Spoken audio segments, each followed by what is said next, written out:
So this video is just about how to make data-driven decisions only for your online coaching business. All right, so if you struggle to consistently grow your business month after month, this is the root cause of it, is you're just probably not making the real data-driven decisions. All right, when you do this correctly, you are identifying the real problem and putting real solutions for the problem. All right, so let me explain an example of this. So let's just show you an example of a funnel. All right, so let's say, for example, you're running some form of ad. They go to an opt-in page, then they watch a VSL, then they have to apply, and they hit your calendar, they book the call, and then there's a sales call. All right, this is an example of a client acquisition funnel or system overall. And so what you need to do is make data-driven decisions. All right, a lot of people, what happens is they'll start running ads, for example. They'll spend like $1,000 and they don't sign client. And so they just like freak out, get emotional, and they'll just turn off the ads and they'll think, ads don't work, and they run away. And they freak out. What you should do is you should have actual data and look at metrics for each stage of your system to see, hey, where's the real constraint, and solve for that. So for example, this is a funnel, this is a system. And so there's steps that the lead has to take to actually get to the end to actually become a paying client. Or you can add an additional step here for, money. All right, so let's say, for example, you can look at the ad, for example, by the click-through rate. All right, how many people are actually clicking through? All right, you can look at the opt-in page by the opt-in percentage, the conversion rate there. The VSL, you can watch for the watch rate, or really what I'm looking for the VSL is really gonna be the application rate. How many people are actually filling out the application from the VSL? And then you can look at, how many people from the application are actually booking a call? It should be a high percentage, so they already filled out the whole application. And then you're gonna look at, how many people actually show up to the call? How many people actually close on the call and become a client? And so those are the metrics you're looking at step by step. And so you should be able to identify, all the way up through here, let's say this is all good. So I'm gonna highlight this green. But then there's a massive drop off for some reason right here. All right, this is red. And then this stuff still looks pretty good as well. But there's just a massive drop off right here, which is causing the ads to be unprofitable or not as profitable as we want. And so what you have to do once you identify the constraint is you go into problem solving mode and you implement solutions and variable changes for this one part of the funnel. And you implement one big variable change here. All right, so you test something. So we would go ahead, what we would do is you grab this and then we go to calendar V2. All right, and so you implement this variable change and then you run the ads more and you get another good sample size. You want to have enough volume to flow through this to see if there's a true change in this. But sometimes here's what happens. Here's the brutal reality of what happens sometimes. You might make this change and see, the conversion rate here actually got even worse now. or it stayed about the same. And so this variable change did not work. And so what do? You take this, and based on that test, you make another variable change here. And you want to make it, let's say if this got worse, if this conversion rate decreased, you want to take note of that and say, okay, I implemented this thing, like I implemented this different headline, hitting more on this desire, and this actually had a negative effect. So let me try and do the opposite of that. Or maybe let me do more pain-based headline. All right, so you want to take note. Still, even if it doesn't convert, you're getting some data here. You're learning what doesn't work or what works even less to convert people. All right, so whatever the data is, it's still data that you want to use to make data-driven decisions with. All right, so let's say you run your third one, and let's say this one actually works. Boom.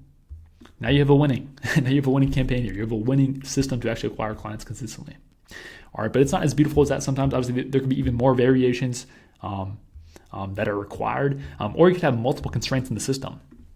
Right, a lot of times, like if you're starting from scratch, like you have to just slowly move this dollar across a line, or you're literally starting with the ad, and nothing works at first. So you have to get this converting first. This finally converts to get clicks. Then you have to get opt-ins, and this doesn't work. So you have to do variations to finally get this to work.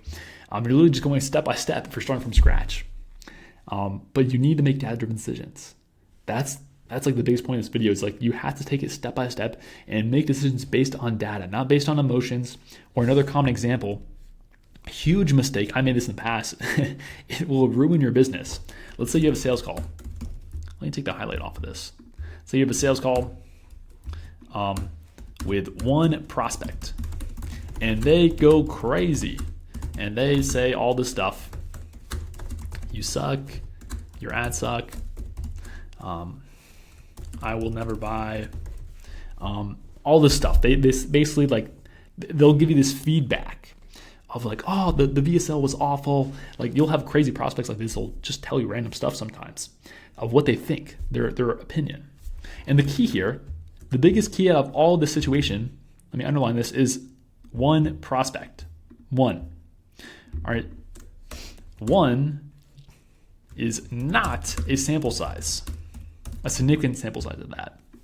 All right. So one does not count as a significant sample size. And so one of the biggest keys with data-driven decisions is you must have a sample size. Or if it's just one random prospect, we do not care. We don't care about one random prospect. Or because you've been on the internet, you've been on social media, there's crazy people out there. There's weird people out there. And so it's likely this person's just a weirdo. Like it's a very probable outcome of this person is just weird. All right, and they're never going to convert. And so never take the feedback from one prospect and apply it to your funnel. Because what happens if they give you this feedback and then you actually change your funnel and something that was working, you're like, well, the VSL, he said it was weird, so let me change this and make a variable change here. Even though it wasn't the constraint, you still had the conversion rate that you wanted. All right, so huge key. You must have a significant sample size to make changes. All right, never take the feedback of one prospect or even 2 or 3 or 5 prospects. You don't have to be significant. You don't have to be a large percentage to actually oh, wow, there's some real data here. If, however, you're getting 50% of people who are saying this thing, or 60 or 80% of people who are saying this thing, you should definitely take that into account. All right, so sample size. But that is really the key here. Make data-driven decisions, make sure it's significant sample size, and just slowly move the dollar across the line. All right, identify the constraint, make those variable changes, run the test again, and just follow this process, follow the scientific process, and you will win eventually. It takes time, it takes hard work, it takes, it just takes iterations. But that is a game. That is a game. You'll probably see all of these people who hype this stuff up of, just spin it up, just launch an ad and it'll work. It doesn't work like that. Or you have to get extremely lucky to do that, or be extremely skilled to increase your probability of winning from bat one. Or you usually need lots of at-bats to finally have a winner here, to finally, twist all the variables in the right sequence to finally get the dollar to convert at a profitable rate. So that's what it usually takes.